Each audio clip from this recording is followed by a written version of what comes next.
Dear students, शुरू करते हैं अपना चैप्टर क्वालिटी कंट्रोल। ये क्वालिटी कंट्रोल की सेकंड वीडियो है और इसमें हम आज जो टॉपिक कवर करने वाले हैं वो है हमारा statistical quality control. Last video में हमने क्वालिटी कंट्रोल से रिलेटेड बातें पढ़ी थी कि हम जब किसी भी प्रोडक्ट को बना रहे होते हैं तो हमें उसकी क्वालिटी को कंट्रोल करने के लिए या फिर जो वेरिएशंस होते हैं, जो भी वेरिएशन या वेरिएबल क्वालिटी को डेविएट कर सकते हैं, तो उनकी कंट्रोलिंग के लिए हम कुछ टूल यूज करते हैं, जिनमें कि जो एक टूल हम यहाँ पर यूज कर रहे हैं वो क्या है, हमारा statistical quality control. As the name implies this word can be combined by three words, that is statics, quality and control. As the name implies, the word statics relate to the data. What kind of data we use here? Data आप जब किसी product को बना रहे होते हो या किसी को स्टडी कर रहे होते हो तो वहां पर आपने क्या करना है, सबसे पहले डेटा को कलेक्ट करना है and that data should be the reliable data. The second point which comes in this point is quality. Quality product की प्रॉपर्टी अप टू स्पेसिफिकेशन होनी चाहिए, वो ही हम बोलते हैं कि वो क्वालिटी है। और थर्ड वन है controlling. The word controlling, how to control the quality of that particular object, that is controlling by measurement or any other method. So statistical quality control क्या हो गया, एक ऐसा टूल हो गया है जिसमें हम कोई डेटा, रिलायबल डेटा कलेक्ट करेंगे और हम उस प्रॉपर्टी, उस टूल की क्वालिटी को कंट्रोल करेंगे by inspecting that particular data. जो इस डेटा से डेविएट हो रहा होगा उस डेटा को हम यहाँ पर स्टडी करेंगे, आइडेंटिफाई करेंगे और उस डेटा के व्यवहार से, बिहेव से हम फाइंड आउट करेंगे कि वो डेटा कहाँ पर आउट ऑफ वे जा रहा है और फिर हम उसको स्टडी करेंगे। As given here the definition is inspection से प्राप्त डेटा का विश्लेषण करके मितव्ययी उत्पादन विधि, इकोनॉमिकल प्रोडक्शन मेथड में स्टैटिस्टिकल टेक्निक को लगाना ही स्टैटिस्टिकल क्वालिटी कंट्रोल कहलाता है। अब देखिए कौन कौन सी टेक्निक्स होती हैं स्टैटिक्स की। स्टैटिक्स की जो टेक्निक्स हैं वो हमारे पास जैसे क्या है, control chart, X chart, R chart, ये हमारे कंट्रोल चार्ट्स में आते हैं। फ्रीक्वेंसी डिस्ट्रीब्यूशन, फ्रीक्वेंसी डिस्ट्रीब्यूशन एक टेक्निक है जिसमें क्या होता है, एक ही तरह की चीजों की बार बार पुनरावृत्ति होती है, उसको हम फ्रीक्वेंसी डिस्ट्रीब्यूशन कहते हैं।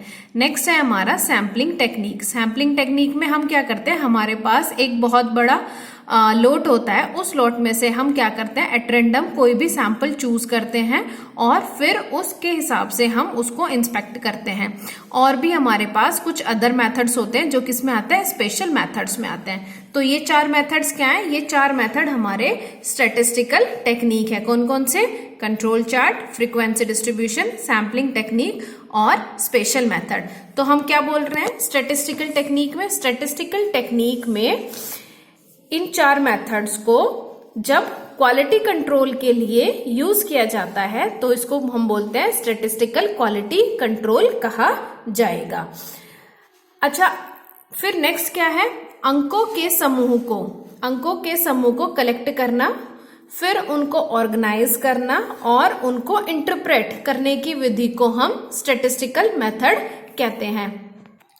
स्टैटिस्टिकल टेक्निक समझने के लिए एग्जाम्पल ले लेते हैं। सपोज हम किसी एक प्रोडक्ट एक्स का प्रोडक्शन कर रहे हैं और उस प्रोडक्ट की हमने रेंज डिसाइड करी है +- ए।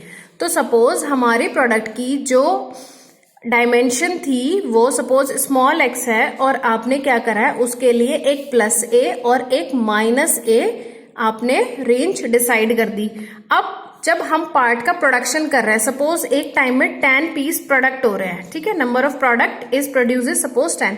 पहले प्रोडक्ट को करा आपने, वो आया सपोज ए से थोड़ी सी वैल्यू ज्यादा आ गई, वो यहाँ पर आ गया, दूसरा यहाँ पर आ गया, तीसरा फिर यहाँ पर आ गया, फोर्थ वन यहाँ पर आ गया, फिफ्थ वन यहाँ पे आ गया। तो अगर मैं इन सबको कलेक्ट करती हूँ तो देखिए एक चार्ट सा हमारे यहाँ पर ये बन रहा है। तो ये हमें क्या दिखा रहा है कि हमारी जो डायमेंशन जा रही है वो हमारी कंट्रोलिंग लिमिट से आउट जा रही है। तो हम क्या बोलेंगे कि कहीं पर कोई फॉल्ट है जिसके कारण पार्ट का जो साइज है वो रैपिडली इंक्रीज हो रहा है। तो हम क्या करेंगे, इस कंट्रोलिंग टेक्निक को यूज करके हम क्या करेंगे, क्वालिटी को कंट्रोल करेंगे। तो ऐसे जब मैंने बोला है कि हमारे पास कौन कौन सी टेक्निक है, 4 टेक्निक्स हैं, frequency distribution, sampling, third one हमारी कौन सी है, थर्ड वन होगी हमारी कंट्रोल चार्ट्स। तो हमारे पास इन अलग अलग मेथड्स का यूज हम अपनी रिक्वायरमेंट के अनुसार करेंगे। तो स्टैटिस्टिकल क्वालिटी कंट्रोल में हमें क्या करना है, हमें सबसे क्या करना है, डेटा कलेक्ट करना है। डेटा को कलेक्ट करने के बाद हमें क्या करना है, उसको इंस्पेक्ट करना है या उसको ऑर्गेनाइज करना है एज पर अवर रिक्वायरमेंट, और फिर उसको इंटरप्रेट करना है। तभी हमें क्या मिलेगा, ये टूल हम यूज कर पाएंगे। This is a tool for controlling the quality. अब इसमें देखिए, अगर मैं बात करूं कि डेटा को आप किस तरीके से कलेक्ट करोगे, तो जो डेटा कलेक्शन हो सकता है वो 2 तरीके से हो सकता है। पहला वेरिएबल और एट्रीब्यूट्स। वेरिएबल में क्या करेंगे, वेरिएबल में सपोज हम कोई प्रोडक्ट बना रहे हैं, और जब हम वो प्रोडक्ट को बना रहे होते हैं तो हम उसकी हर एक डायमेंशन को चेक कर रहे हैं। सारे प्रोडक्ट को कंटिन्यूअसली अगर हम चेक कर रहे हैं तो वो हमारे किस में आएगा, वेरिएबल्स में।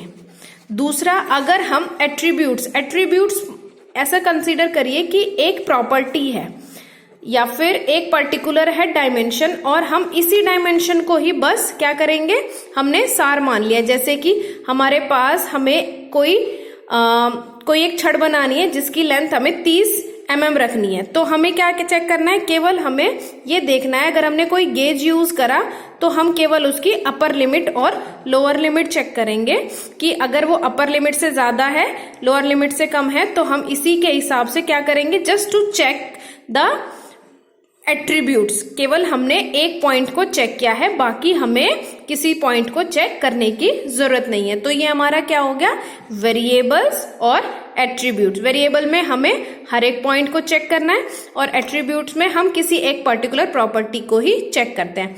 अब नेक्स्ट बात आती है टाइप्स ऑफ डेटा। डेटा आपके पास कितनी तरह का हो सकता है। देखिए, जब हम किसी प्रोडक्ट का निर्माण कर रहे होंगे तो हमारे पास जो डेटा कलेक्ट होगा वो कई तरह का हो सकता है। तो हम क्या करते हैं, उस डेटा को 2 टाइप से बांटते हैं। पहला क्या है हमारा, डिस्क्रीट डेटा, और दूसरा है continuous data. As the name employs, discrete means रुक रुक कर, कि हमारे पास एक डेटा ये आ गया, दूसरी डेटा हमारा ये पे आया, थोड़ा मतलब टाइम लेगा डेटा बीच में। कंटिन्यूअस डेटा में क्या होगा, एक स्लोप या इस तरीके से हमारे पास डेटा की रीडिंग किस में आएगी, कंटिन्यूअस फॉर्म में आएगी। जैसे एग्जाम्पल ले सकते हैं, एग्जाम्पल क्या हो सकता है, जैसे हम किसी पॉपुलेशन का डेटा कलेक्ट कर रहे हैं, तो पॉपुलेशन के डेटा में सपोज ये मैन का डेटा है, ये विमेन के डेटा है, तो क्या है, अलग अलग डेटा है। या तो हम मैन का डेटा ले लें, या फिर हमने उसमें क्या करा, एज के अकॉर्डिंग यहाँ पे डेटा कलेक्ट कर लिया। या फिर हम कह सकते हैं, कुल मिला के ये है कि जो एंटाइटी होनी चाहिए, it should be a single और इन यूनिफॉर्म, और बीच में उसके कोई अदर डेटा वेरी या फिर नहीं, बीच में नहीं आएगा। कंटिन्यूअस के केस में डेटा बीच में आ सकता है। जैसे हम क्या बोल सकते हैं कि सपोज हमने कोई प्रोडक्ट है और उसके मैन्युफैक्चरिंग कर रहे हैं, उसका वेट हो गया सपोज 5 किलोग्राम। तो जब हम उस प्रोडक्ट को मैन्युफैक्चरिंग मेथड से बना रहे हैं, सपोज 5.5 हो गया, 5.2 हो गया, 5.6 हो गया, तो हमारे पास क्या है, 5 और 6 के बीच में हमारे पास ए नंबर ऑफ पॉइंट्स आ गए हैं, जिनको हम कह सकते हैं कि ये क्या है भाई, हमारा कंटिन्यूअस डेटा है। इसमें क्या हो गया, आदमी एक होगा, या तो एक होगा, या 2 होंगे, या 3 होंगे। आदमी बीच में 1.1 और 1.2 इस तरीके से डेटा हमारे पास नहीं होगा। तो क्या होगा, एक डेटा हो गया आपका डिस्क्रीट डेटा, और दूसरा हो गया आपका कंटिन्यूअस डेटा। अब हम बात करेंगे कि हम इनमें से कौन सा डेटा यूज कर रहे हैं, या फिर अगर मैं बात करूं कि हम कैसे क्वालिटी को कंट्रोल कर रहे हैं। जब भी हम किसी मास प्रोडक्शन की बात करेंगे, तो मास प्रोडक्शन में जब हम सैंपल कलेक्ट कर रहे हैं, या फिर हम उनकी प्रॉपर्टीज, किसी भी प्रोडक्ट की प्रॉपर्टीज को शो कर रहे हैं, तो वहां पर पहले हमें देखना पड़ेगा कि हमारी रिक्वायरमेंट क्या है। रिक्वायरमेंट में हमारी कौन सी प्रॉपर्टी है जिसको हम एनालिसिस करना चाह रहे हैं, उस प्रॉपर्टी के आधार पर ही हम कोई भी टेक्निक को चूज करेंगे। ये 4 टेक्निक्स हैं, इन चारों टेक्निक्स का यूज अलग अलग फॉर्म में होता है। अब हम नेक्स्ट वीडियो में फ्रीक्वेंसी डिस्ट्रीब्यूशन पर नेक्स्ट जो लेक्चर पढ़ेंगे वो फ्रीक्वेंसी डिस्ट्रीब्यूशन पर पढ़ेंगे। तब तक के लिए आप इस लेक्चर को स्टडी कीजिए और अपने घर में रहिए और सेफ रहिए। Thank you.